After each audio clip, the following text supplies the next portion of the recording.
Digital board games are supposed to make life easy. They take all the toil of the physical out of your hands, automatically follow the rules, and streamline all the things. Or do they? How does Scythe Digital Edition fare in the world of turning paper into bits?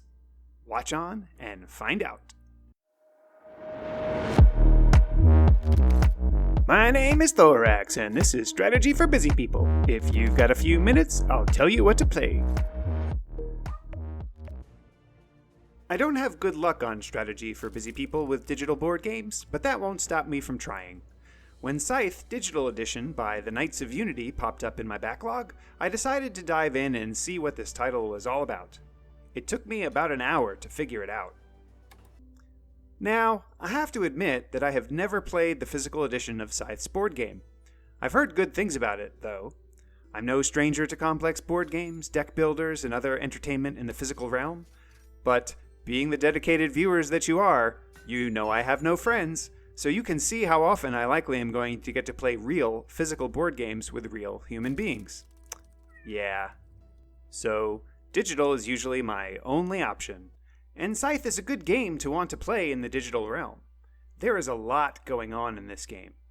Turns are divided into multiple phases, there are persistent bonuses that you need to remember to apply, and each type of board piece has its own rules for movement and engagement.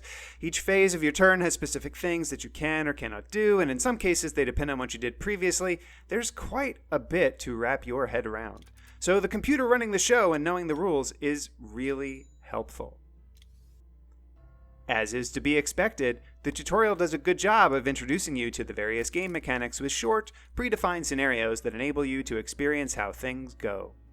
But, as I've come to learn about many digital board games, you are immediately thrown off the cliff after the unrealistic tutorial scenarios end, and you have to just figure it all out. Many of these more complex board games involve either factions or players or whatever.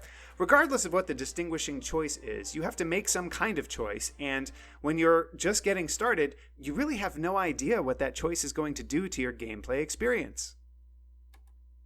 For my first game, I chose Polania and a mechanical focus. I like mechanical things. I am part Polish. Why not? But, more importantly, why 4? Is this a good choice? Who the heck knows? And that's part of the problem. I had no idea how this choice should impact my gameplay strategy, or what the big picture gameplay strategy should even look like. Off I went into the vast unknown, trying to spam soldiers and take over some local territories. I built some buildings. The buildings do stuff. Yeah, maybe? It's really unclear. But then the hard part set in. The user interface. Yes, unfortunately, the UI for this digital edition of Scythe is seriously borked. At one point, the escape key completely stopped functioning. Supposedly there's an undo button, but I was never able to figure out how to make it actually undo anything. Once something was clicked, it seemed like I was locked into completing that action. Maybe I had to undo after finishing the doing? Who knows? Ultimately, after about an hour, restarting the game over once, and not really understanding if I was making progress or not, I bailed.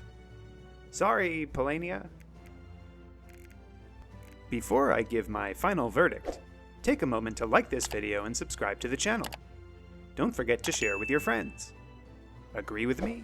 Disagree with me? Or want to see other content? Let me know in the comments below.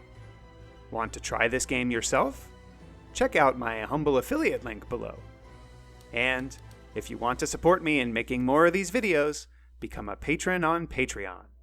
Your support really makes a difference. The final verdict. Look, if you're already a Scythe lover and know the game intimately in and out, the digital edition is going to be great for you. Different AI levels, the ability to set up whatever opponents you want, it's all good. There's some DLC expansions and some other interesting bits. The art style of the game is great, but if you're a Scythe lover, you probably already knew that? The music is pretty good and at times inspiring, but it wasn't enough to make up for the complex rules and borked UI. On my trademarked 3-point score scale of avoid, meh, and I forgot to eat. Scythe didn't have what it takes to turn my digital board game streak around. There's way too much depth here for a semi-casual player. Avoid.